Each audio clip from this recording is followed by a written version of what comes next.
नमस्कार दोस्तों, मेरा नाम है अरुण और आप देख रहे हैं फ्रेश जीके। शुरुआत करते हैं अपने पहले प्रश्न से। पहला प्रश्न कहता है कि हड़प्पा सभ्यता की खोज किसने की थी। हड़प्पा सभ्यता की खोज किसने की थी? दयाराम साहनी, राखलदास बनर्जी, एम वत्स या और कोई? तो बताइए, हड़प्पा सभ्यता की खोज किसने की थी?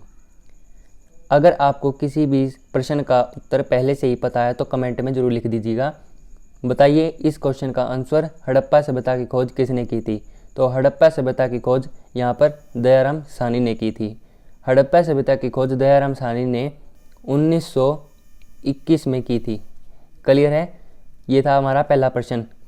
प्रश्न नंबर 2,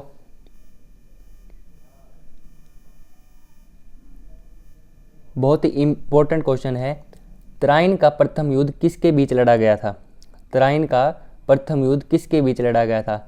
पहली बात तो ये कि तराइन का प्रथम युद्ध हुआ कब था? तो तराइन का जो प्रथम युद्ध था वो 1191 ईस्वी में हुआ था।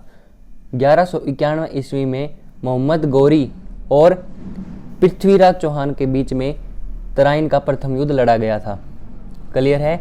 इस 1191 के तराइन के प्रथम युद्ध में मोहम्मद गौरी यहाँ पे हमारा मेन सस्पेक्ट है। तो और मोहम्मद गौरी और पृथ्वीराज चौहान के बीच में ये युद्ध लड़ा गया था। अब अगले साल ही 1192 में तराइन का दूसरा युद्ध होता है, जो फिर से मोहम्मद गौरी और पृथ्वीराज चौहान के बीच में लड़ा जाता है। 1191 के तराइन के प्रथम युद्ध में मोहम्मद गौरी और पृथ्वीराज चौहान में से पृथ्वीराज चौहान जीत जाता है, लेकिन 1192 के तराइन के दूसरे युद्ध में मोहम्मद गौरी जीत जाता है। आपको ये दोनों युद्ध याद रखने हैं। क्लियर है? क्वेश्चन नंबर 3, आर्य भारत में कहाँ से आए थे? आर्य भारत में कहाँ से आए थे? पश्चिम एशिया से, पूर्व एशिया से, केंद्रीय एशिया से या दक्षिण एशिया से? तो जो आर्य थे वो भारत में केंद्रीय एशिया से आए थे, सेंट्रल एशिया से आए थे आर्य भारत में। क्लियर है? क्वेश्चन नंबर 4, किस अवधि में महाभारत एवं रामायण की रचना हुई थी? सिंधु घाटी अवधि में, द्रविड़ अवधि में, वैदिक अवधि में या आर्य अवधि में? बताइए, किस अवधि में महाभारत व रामायण की रचना की गई थी? तो आर्य अवधि में रामायण व महाभारत की रचना की गई थी, आर्य अवधि में। यह आपको याद रखना है। अगला प्रश्न, गुप्त साम्राज्य की स्थापना किसने की थी? गुप्त साम्राज्य की स्थापना हर्षवर्धन ने की थी, चंद्रगुप्त ने, समुद्रगुप्त ने या ब्रह्मगुप्त ने? बताइए। तो गुप्त साम्राज्य की स्थापना यहाँ पे चंद्रगुप्त ने की थी। क्वेश्चन नंबर 6, पानीपत की दूसरी लड़ाई किसके बीच हुई थी? दूसरी लड़ाई पूछी गई भाई। पानीपत की दूसरी लड़ाई किस किस के बीच में लड़ी गई थी? बैरम खान वर्सेस हेमू, अकबर वर्सेस मिर्जी हकीम, अकबर वर्सेस बैरम खान, अकबर वर्सेस राणा प्रताप। एक बात आपको यहाँ पे ध्यान रखनी है कि जो बैरम खान है यह है कमांडर किसका? अकबर का। अकबर का कमांडर है। तो जो अब यहाँ पे हमारा जो तीसरा ऑप्शन है अकबर वर्सेस बैरम खान, ये तो हमारा यहाँ से गलत हो जाता है, क्योंकि अकबर अपने सेनापति के साथ नहीं लड़ेगा। क्लियर है? तो ये तो गलत हो गया। अब हमारे पास 3 ऑप्शन बचे, ए, बी और डी। इसमें से बताइए पानीपत की दूसरी लड़ाई किसके बीच हुई थी? तो पानीपत की दूसरी लड़ाई हुई थी भाई बैरम खान और हेमचंद्र विक्रमादित्य के साथ, यानी हेमू के साथ। क्लियर है? कब हुई थी? तो ये हुई थी 1556 में। 1556 में पानीपत की दूसरी लड़ाई हुई थी। इस युद्ध में कौन जीता था? तो इस युद्ध में बैरम खान जीता था। कौन जीता था भाई? इस युद्ध में बैरम खान जीता था। पानीपत की पहली लड़ाई कब हुई थी? तो पानीपत की पहली लड़ाई भाई 1526 ईस्वी में हुई थी। 1526 ईस्वी में किस किस के बीच ये हुई थी? बाबर वर्सेस इब्राहिम लोदी के बीच में। बाबर वर्सेस इब्राहिम लोदी के बीच में पानीपत की पहली लड़ाई हुई थी, जिसमें बाबर जीता था। कौन जीता था? बाबर जीता था। और पानीपत की अगर हमसे पूछ ली जाए तीसरी लड़ाई कब हुई थी, तो पानीपत की तीसरी लड़ाई भाई 1761 ईस्वी में हुई थी, अहमद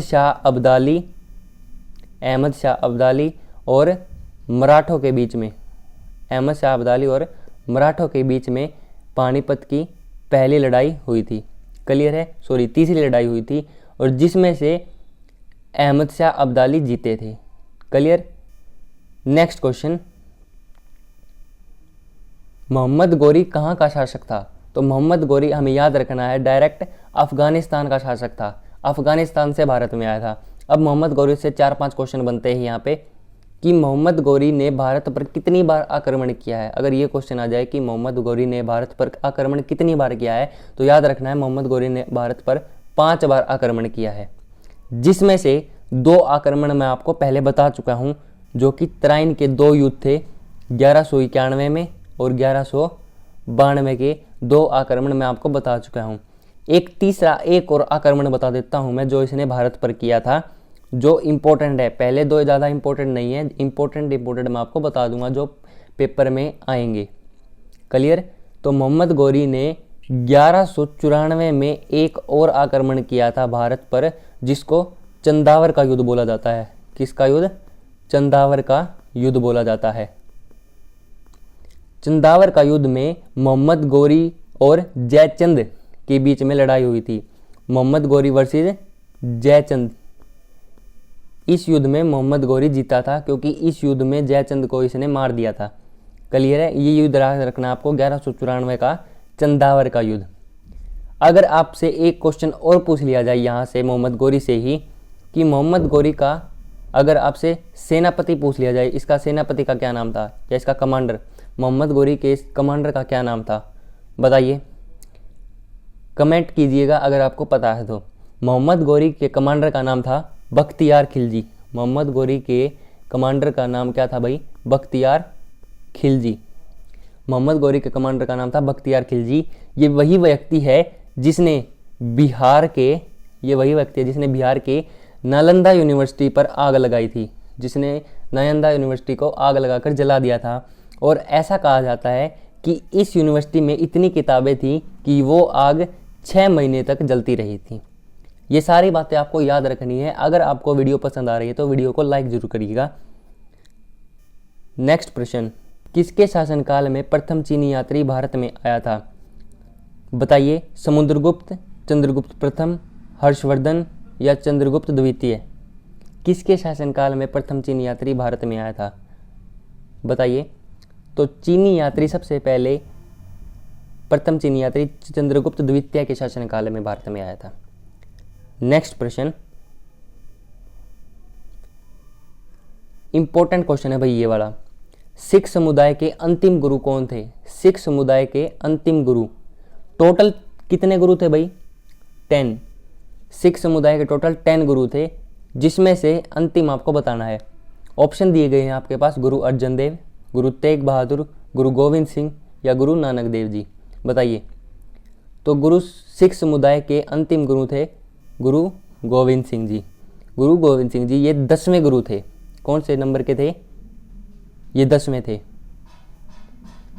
अगर आपसे ये पूछ लिया जाए कि सिख समुदाय के प्रथम गुरु कौन थे, अगर इसे आपसे ये पूछ लिया जाए कि सिख समुदाय के प्रथम गुरु कौन थे, तो वो थे गुरु नानक देव जी। नेक्स्ट क्वेश्चन है,